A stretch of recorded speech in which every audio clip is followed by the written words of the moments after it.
everyone, it's Jean from the Inky Studio. Welcome. I'm so happy you could join me today, and a big hearty welcome to my new subscribers. I appreciate each and every one of you, and thank you for those who have been following me for some time. Um, I am going to start a new series, new project. I'm making a cloth book journal, and I will begin by showing you some of the digitals I plan to use. This is from the French Heart. She's on Etsy, and this particular digital kit is called My Lady's Garden, and it's a very soft, shabby chic type of a design.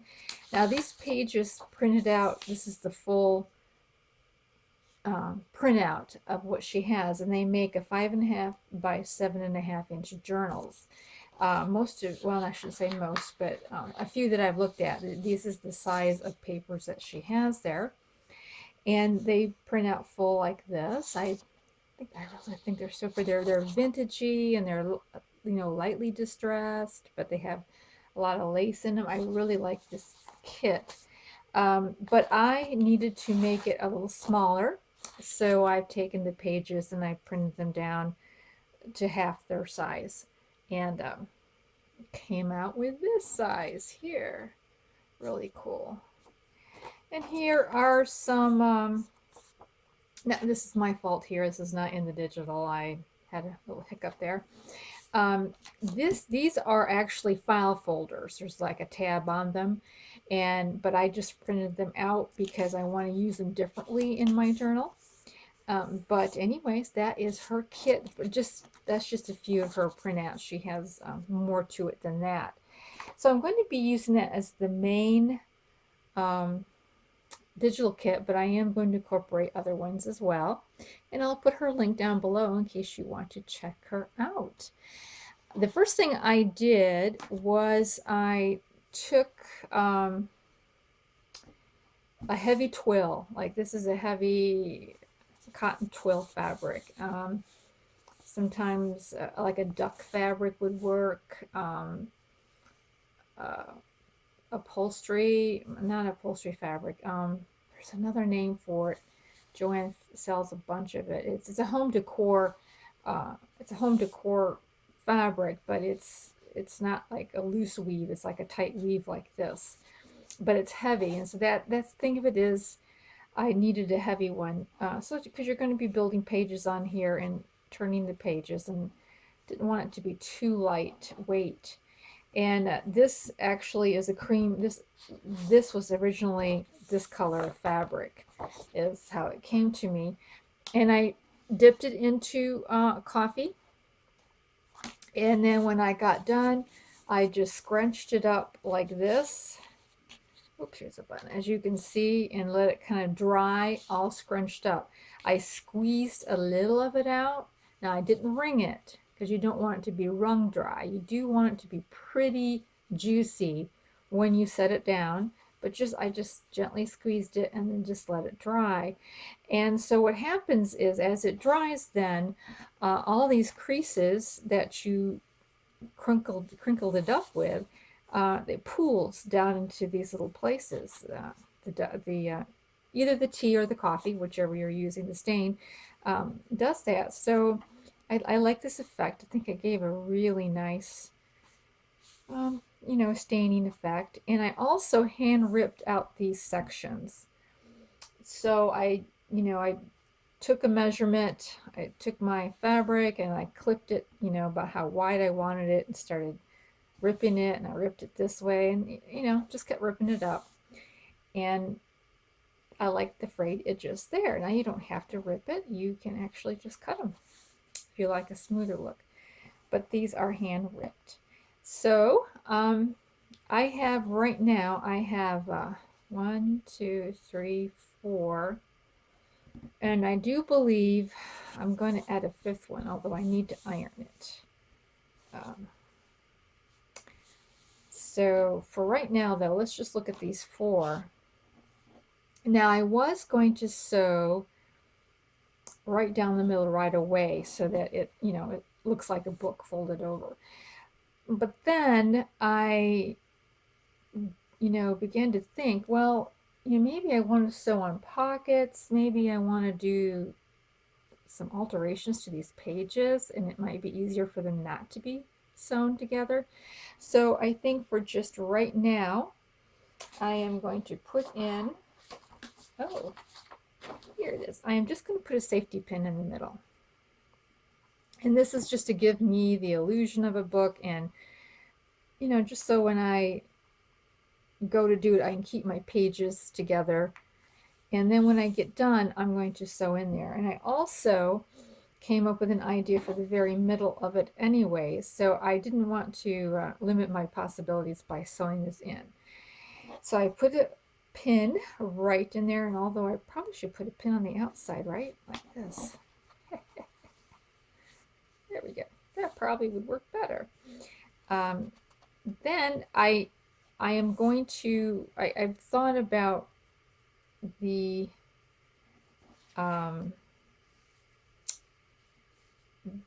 outside of it, because it is a cloth. It's flexible. So for a cover, what I plan to do is this. I plan to take 2 pages, and eventually I'm going to stitch this way and this way and have the top open, and it's going to be a pocket. That'll kind of give a little bit more weight to the front of it. And having a tag in there and having stuff glued here and sewn or whatever, it'll make it heavier for like a cover. So that's kind of where how far I have progressed with this so far. Oh, that's what I wanted to tell you. It's the dimensions of this particular book, and of course you make it the way you like, but this is 9 wide, 6 inches this way, and folded over, so it ended up being 4.5 by 6 approximately. Of course, when you hand rip things, that will be off a little tiny bit, but that's part of the character of cloth. So that's where I'm starting. Now, if I am going to sew this pocket, I don't want to do it right yet because I want to sew stuff onto the cover and probably sew stuff over here. And that way I can do it separately, and then the stitches won't, come to each side, because if I put them together and sew, you're going to see the stitches here. And I mean, it's not terrible, but I think taking advantage of the opportunity of working on each page separately without it being put together. So let me do a little collage on the front, and it'll kind of give you an idea of what kind of theme that's going to be going in here. So I'm going to start with the spine, and because when I do the collaging, I want the spine to be done first, and you'll see what I mean. So I plan to put this lace down the spine, and I am just going to tack it because eventually, excuse me, eventually I do plan to sew down here. Now, as far as sewing goes, you can hand stitch this. You do not have to use the sewing machine. Although I'm going to, just because it goes, quickly for me. I am going to do that. So let me just tack this down lightly. Like so. Okay, just like that. All right, now I'll go ahead and put my pin back in, just to keep it together, like so. There we go. All right, I'll fold it over, and this way, by having the lace already there on it, I can better do the collage and know where to place it. So I am going to put this for a background. So this is one of the file folders that she had, and I just cut the tab off and I just cut it down to, meet the dimensions of the cover there. And I also want to use My Lady. And this is from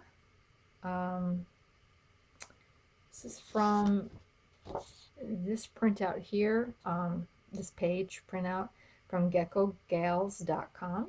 They're on Etsy as well. I printed off half the size on here, but this would be the normal size of that one there, just to give you an idea. And I like these ladies. They're kind of dressed up, and I don't know. I think it fits the mood of what I'm trying to do here.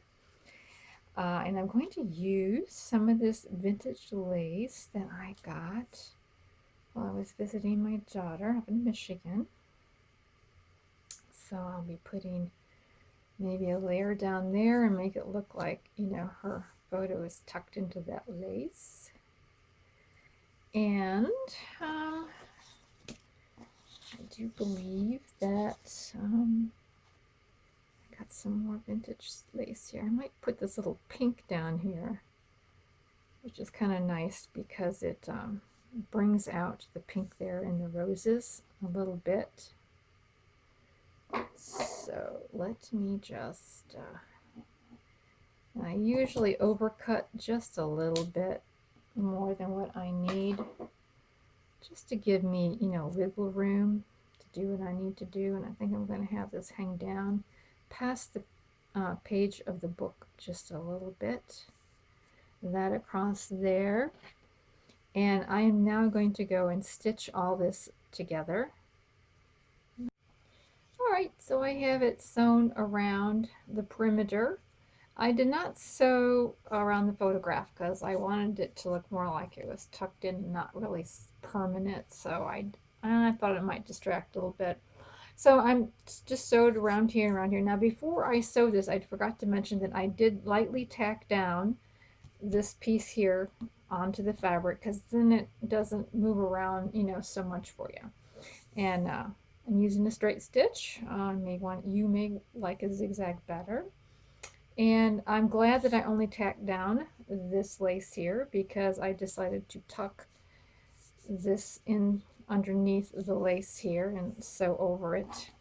Just made it a little easier. And now I think I'm going to put something up here.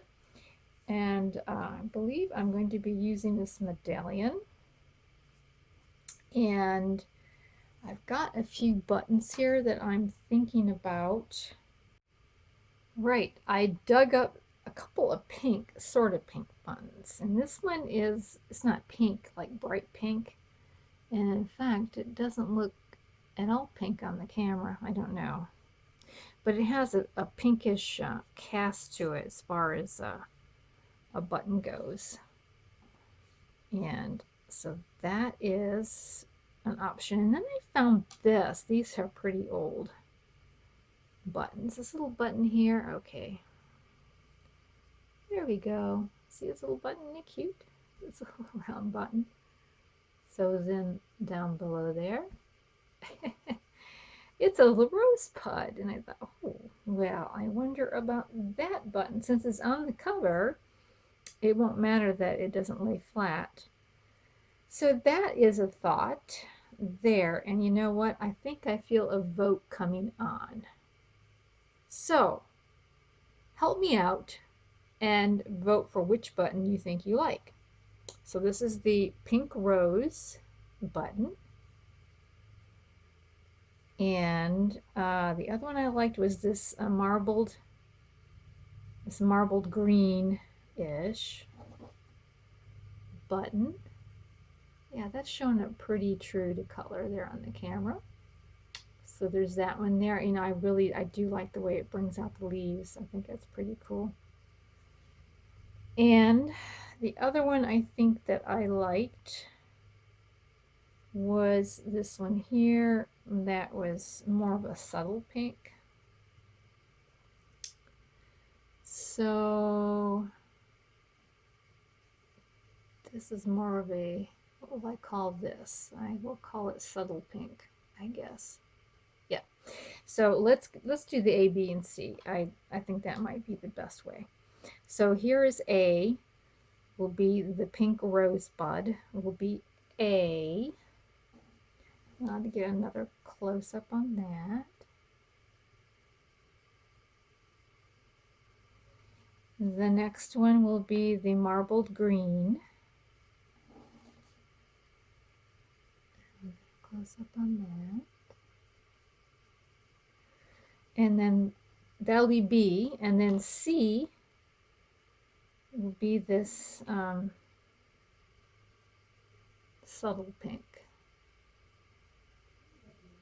It might be slightly pinker in real life than what it's showing up here, but not too much. It's pretty close.